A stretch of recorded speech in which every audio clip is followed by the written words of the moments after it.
Ever wondered why the word baby becomes babies, but toy turns into toys?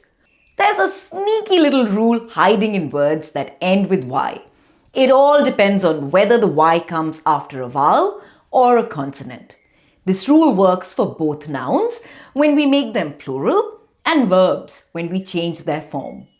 Stick around because in this video, I'm uncovering the mystery of the Y rule. Let's dive right in. If the letter before the Y is a consonant, change the Y to I and add ES to it. You'll be able to understand this more clearly once I share some examples with you. Now, for example, let's take the word baby. The spelling of the word baby is B-A-B-Y. Now, if we want this word to become babies, then it will be spelt as B-A-B-I-E-S. We will drop the letter Y and change it to I-E-S. Similarly, the word dry, D-R-Y, will be spelt as D-R-I-E-S. We will drop the letter Y and change it to I-E-S.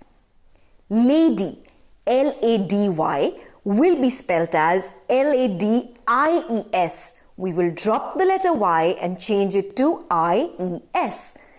Cry, C-R-I, will be spelt as C-R-I-E-S. We will drop the letter Y and change it to I-E-S.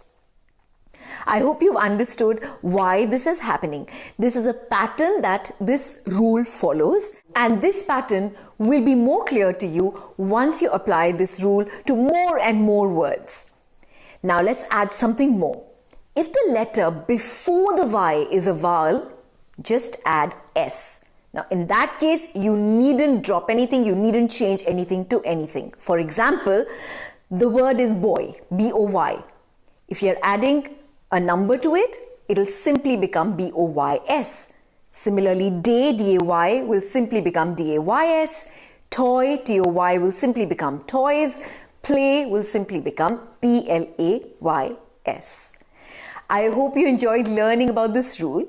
I'm sure you'll find some exceptions to this rule. Don't forget to share them with us, and don't forget to push the subscribe button for more such videos.